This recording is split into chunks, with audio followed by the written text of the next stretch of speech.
Hi everyone, it's Abby. It's so good to see you all. I miss you all.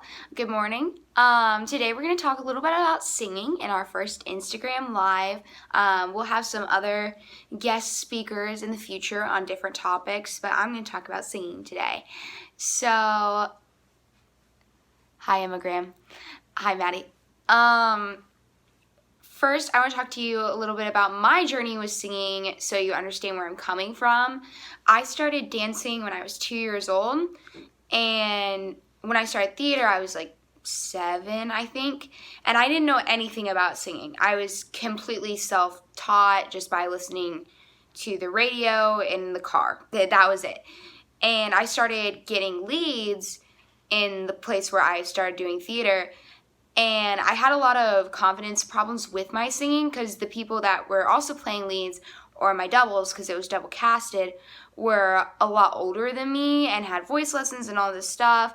And I was a good little actor and I was a good dancer, but I didn't know much about singing. And I thought I was a bad singer because I didn't know what I was doing.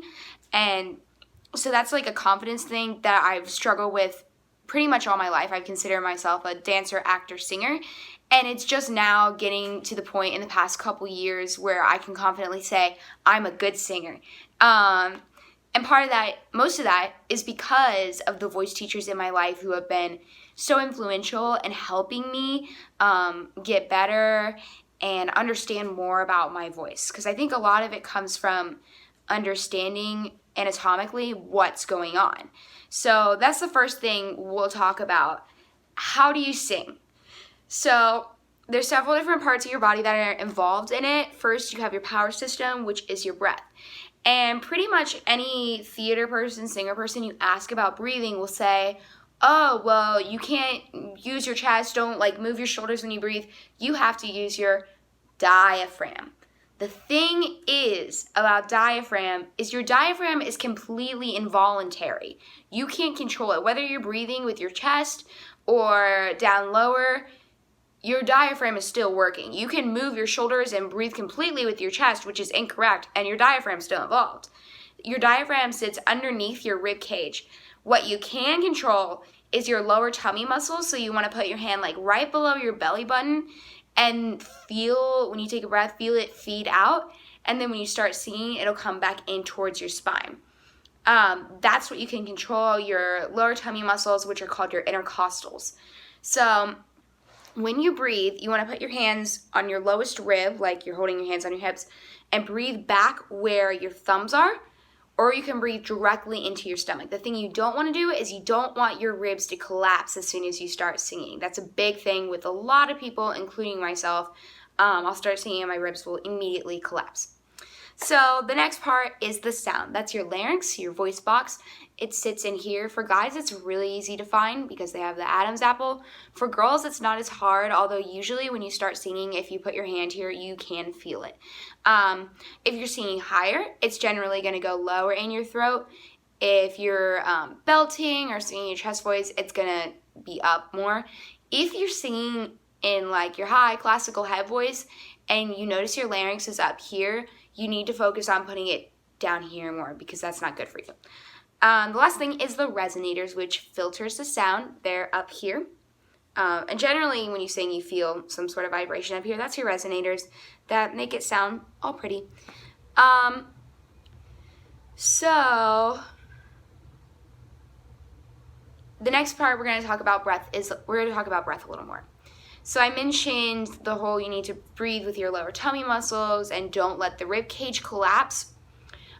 When you are an active person, if you're a dancer or an athlete, a lot of times you'll notice it tightening up. If you go, your rib cage, you have this little dome right under your rib cage. It's like a little triangle. If you feel that and push on that, if that's hard, it's going to create some difficulty singing. So you want to massage that out. My voice teacher likes to use a tennis ball for it. If I notice it being tight when I'm singing, I literally just start tapping on it. It looks kind of funny, but it works for me. If you're squeezing that, that's going to constrict a lot of your sound, and it kind of makes it sound like your voice is worn out or dead, but it's really not. It's just the breath is being constricted and you want it to flow easily. Like I said, that rib cage has got to stay out. As soon as it starts collapsing, you're in trouble. You won't be able to make it to the end of your phrases. You might not be able to go as high, etc.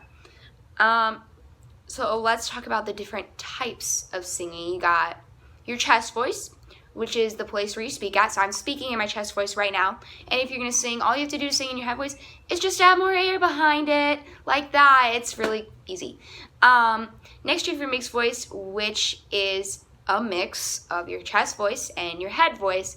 And you can have what's called a chesty mix, which most people call belting.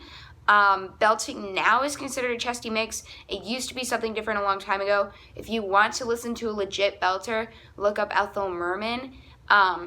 There's not really too many people now that do legit belting. Most people think, oh, belter, Sutton Foster. Nope, she's chesty mixing. If you're like me and you consider yourself a belter or a chesty mixer, that just means that you take the chest voice up higher than most people would in your mixed voice, as opposed to doing a headier mixed voice. And then you have your head voice, which is up high in the sky. You want to pay attention when you're singing. Where do you feel it? It's going to be different for everyone. So when I sing in my chest voice, I feel it in my neck and my jaw. When I sing in my mixed voice, I feel it right here underneath my nose. And my head voice, I generally feel it in my forehead or on my sinuses. And again, just because I feel it there doesn't mean you have to feel it there. You can feel it wherever. You just want to pay attention, because that will help you when you're singing and it sounds not quite right. Think about what it feels like where you're feeling it. So next, let's talk a little bit about vocal technique. So I had a friend tell me over the summer, he said, vocal technique is like religion because no one agrees on it and no one quite knows what's the truth. And that's very true. I've gone to many different voice teachers and they all kind of say different things. So the big thing is you have to think about what makes a logical sense and also what works for you. The big red flag is if anything whatsoever is hurting, don't do it. And I think all voice teachers would agree, if it hurts, don't do it. So space, you want to think about, no matter what you're singing, any note whatsoever, you need to think about lifting the soft palate, which is in the back of your throat. The way you can find that, you want to think about a domey space. My voice teacher tells me to put my thumb in my mouth like this and lift. That kind of helps. Also, you can think about it as the beginning of a yawn sensation in the back of your throat. Not huge, just like that. As you get higher, you'll have to add more space by dropping your jaw a little bit. However, contrary to popular choir teacher and classical training belief, you do not need to drop your jaw to the floor to hit those high notes. You really, really don't. There's this very famous opera singer named Beverly Sills who sings every single note like this. Her jaw does not move. Look it up. I'm not kidding. It's insane. And people think they need to drop their jaw to the floor, but what happens when you drop your jaw to the floor oftentimes is you lose the focus of lifting the soft palate when it's really about the soft palate. Of course, when you're getting to high C's, you are going to have to drop your jaw a little bit, but you never, ever, ever, ever, ever need to drop it all the way to the floor. So let's see what else. Vowels. So obviously when you're singing in a classical fashion, the vowels are a little bit longer, and it doesn't sound quite like a speech-like quality, versus they're going to be a little bit more natural, often slightly more nasally when you're doing contemporary style singing. In contemporary style singing, the big thing that people are looking for right now is a speech-like quality, because as actors, as performers, we are portraying real human beings, and a lot of times in especially ballads, it's just like having a conversation with someone and telling your story. Think like Chip on My Shoulder from Legally Blonde. Emmett is just telling Elle about his life. When you use that speech-like quality in your singing, it's gonna be easier to understand, for one thing, in the audience, diction-wise, and it's gonna give like a better connection to your audience, and oftentimes they won't even know why, but it just feels a lot more natural than grandiose sort of singing.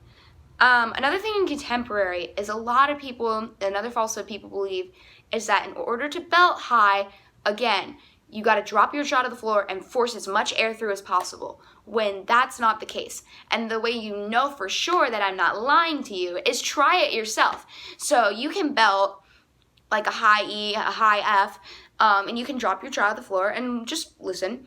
And then you can do it and don't drop your jaw to the floor. Just keep the soft palate raised like here. And think about the difference in sound. Because what happens is when you are dropping your jaw to the floor and belting and forcing all of that air through, it's going to sound yelly. And especially if you're belting kind of a longer phrase of music, if you go in and drop your jaw to the floor and you're belting, the auditors are going to feel like they're being yelled at the whole time. Versus if you're going to keep it up and just focus on raising that soft palate, it gives the sound a much more focused sound. It's like thinking of a tiny laser point and belting versus like big funnel. So you want to go to that laser point when you're belting or chesty mix.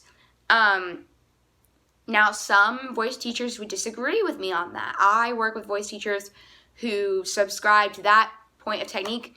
Over the summer, however, I was at CCM, and the voice teacher I worked with there definitely believed in dropping your jaw to the floor when you belt. And that comes from the point that she is a classically trained singer. She does opera, and that works for her. That's fine and great. I know that what feels better for me and what sounds better to me and people around me that listen to me sing is not allowing all that space.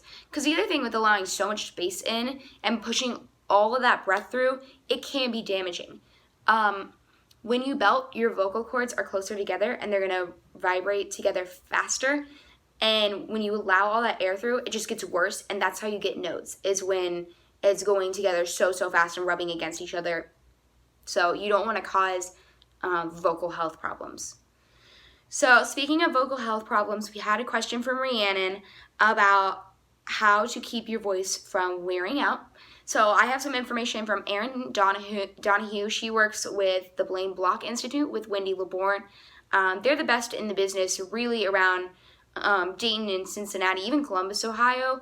All the Wright State people send their students to her, performance majors, as well as the Cincinnati Conservatory of Music people send their students to her as well. She's actually an adjunct professor at CCM to talk about vocal care. So one of the big things she said that hit home for me was that people who sing, we are vocal athletes. We are vocal gymnasts. People think that singing is like easy and doesn't involve your full body the way playing football might, but it does. It's not easy, and you want to remember that. And that's why as athletes, they work out every day. You have to take care of your voice in the same way with singing every day, and it's important to really warm up. So she said some poor singing habits are singing too loudly, singing too long, singing too high or low for your range, and imitating the way other people sound. So a lot of us, particularly with younger people, we listen to a Broadway soundtrack, and that's how we learn to sing that song, whatever song it is that we like, and then we go on stage and we imitate it, and it sounds like the Broadway actress and not like us. And that's sad because a casting director doesn't want to hear Christian Borle. He wants to hear John Morgan. Not that John Morgan did this. I was just talking about Legally Blonde earlier. So the other problem with imitation is that whether you realize it or not, if you're forcing your voice to make a sound that is not your own, that is imitation of whatever actress, Sutton Foster, Taylor Louderman, it's doing funky things are happening in your throat and in these muscles that are not good for you. And so you may think it sounds fantastic that you can imitate your favorite actress, but that's not really what casting directors want to hear. They want to hear the way that you do it. And like I said, it is so not good for your voice. And this is coming from a person, I am fantastic at imitating. I can imitate Taylor Louderman perfectly. But that's not how I sing, not how I should be singing. And so I don't.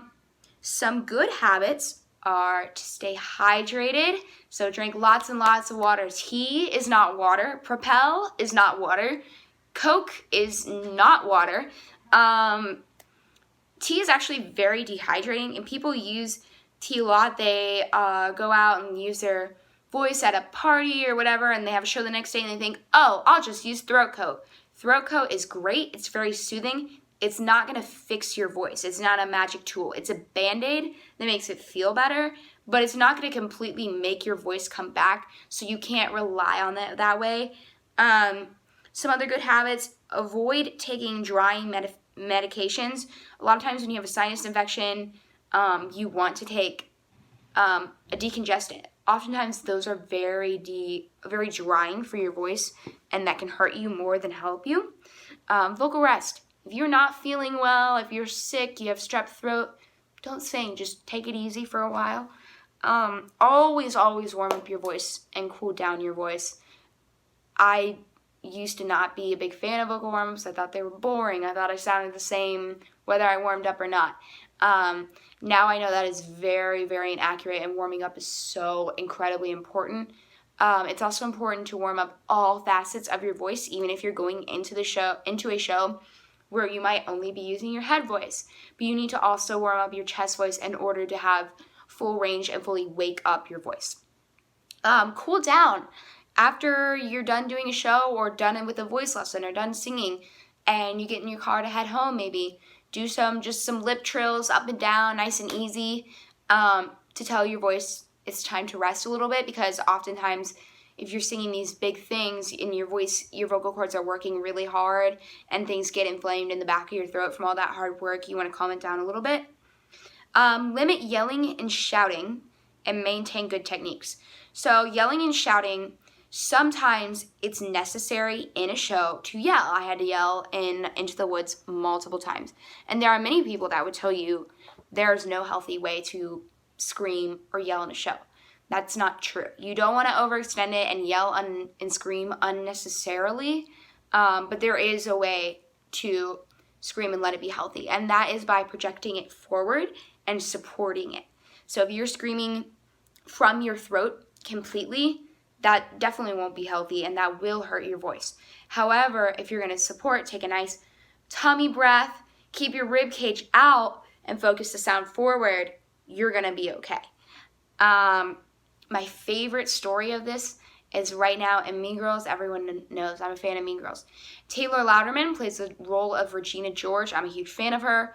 Right before her highest notes in the show, she screams for a good 45 seconds and then comes back on stage and belts all these crazy notes, and it sounds beautiful. Like, it sounds fantastic. And for me, that was what told me in Into the Woods, okay, yeah, I'll be fine. If I scream correctly, I can scream. See, anything else? Make healthy choices. So different people will say things like, gluten isn't good for your voice. Dairy isn't good for your voice. That's a personal choice that you have to make for yourself. Some people could drink a milkshake and then go sing all their high notes and they'd be totally fine. For me, I have allergies and that builds up a lot of phlegm to drink dairy, so I try to limit how much straight dairy that I am intaking before I sing, and just in general in life. But just because it works for me doesn't mean it'll work for you. Signs of problems are vocal fatigue. If you find yourself singing and then getting tired really easily, that is a sign that you might want to go get something checked out. Go check out the Blaine Block Institute. They can scope you and check out your vocal cords. Just make sure that nothing bad is going on. Pain, if it hurts when you're singing, stop. That's bad. It might just be a thing for a day, or it might be a long-term thing, so you want to figure it out. Hi, Rhiannon. Chronic clearing your throat or coughing while you're singing or around singing, you might need to be on some vocal rest. Make sure you're not sick. Loss of range, fuzziness, breathiness, holes in range, and loss of control. And then effortful phonation. I'm not sure what that means. You have to look it up. So let's see, what else do we have? So vocal teachers. We are blessed in the Dayton area to have a lot of vocal teachers around. They're all very nice people. I've worked with many of them, whether in shows or taking lessons from them. And so if you are in search for a voice teacher, I'd be happy to point you in the right direction. However, the thing is, I've noticed with a lot of them tend to be focused on either training solely classical or solely contemporary. And I first worked with a teacher when I was young who was focused on solely classical. I didn't like that so much, so I switched to a teacher that was solely contemporary. I liked her a lot. She did a lot of wonderful things for me. She helped me with my self-confidence. However, because of that, I missed out on cross-training. If you are going into theater, and my younger friends who are planning on going to theater, thinking about going to theater, my biggest piece of advice for you, if I could tell sophomore Abby 2 years ago to go back in time, I would tell you all start cross-training now, because it's a little bit different for guys. I don't know as much about guy singing because I talked to one of my friends who's a male singer, and he was saying that this isn't such a big deal for guys, but for girls in college, they want you to be able to sing classically and do the pretty head voice, ingenue, Music Man type stuff, and they also want you to be able to belt those crazy high notes, even though it seems a little weird sometimes because the world is going towards contemporary singing. On Broadway, most of the stuff you're going to see is all contemporary singing, but they want you to be able to do both. So a lot of us has things that we're good at. I prefer to belt. I prefer to do contemporary singing. I don't think it's fun to sing high. I'm getting there, but I still don't think it's particularly fun. But you have to force yourself to do it if you want to truly be successful in theater. If you're with a voice teacher that's not cross-training you, you should ask them to cross-train you and be like, hey, do you think we could work on this today? And I guarantee they probably will be like, yes, of course. A lot of voice teachers are focused toward making you happy with your voice and what you want, as they should be. That's what you're paying them to do. But you need to be sure that you're paying attention to your future goals and where you want to be. Some voice teachers might not have the tools you need to cross-train you, and that is okay. The best voice teachers that I have ever worked with are in Wright State's MAP department. They train musical theater, college students there. They know what the professional world of theater is looking for. They know what other colleges around are looking for, and they're going to focus on making sure that you can sing classically and contemporary. I take from Jamie Cordes there, and he's absolutely wonderful. He knows what he's doing, and he's worked with me on cross-training a lot. And when I was a sophomore, I was taking from a different voice teacher, and one of my friends who was a senior and going into musical theater as a career, she's in college now as a musical theater major, she told me, hey, I think you should give Jamie a shot. Like, I think he could really do some great things with you. And I was like, no, I love my voice teacher. She's great. I'm happy there. And she was like, okay, sure. At the end of my sophomore year, my voice teacher was out of town, and I needed to work with the voice teacher because I was preparing to sing at International Thespian Festival. So I tried a few voice lessons with my friend's voice teacher, Jamie, and the difference was just incredible. The focus on technique, and he said things that made sense to me. He made slight changes about the way I was breathing, the way I was holding space. That made such a huge difference. And I liked it so much that I switched to him immediately. And he's been my teacher for the past 2 years. I wish I had found him sooner. So maybe over the summertime, if you're on a break from your voice teacher, just try it, see what you think. If you don't like it, okay, that's fine. But I want all of you to be successful in singing, whether you sing in community theater and that's all you ever do, or whether you want to be on Broadway someday. So yeah, to wrap it up, you don't always have to drop your jaw to the floor.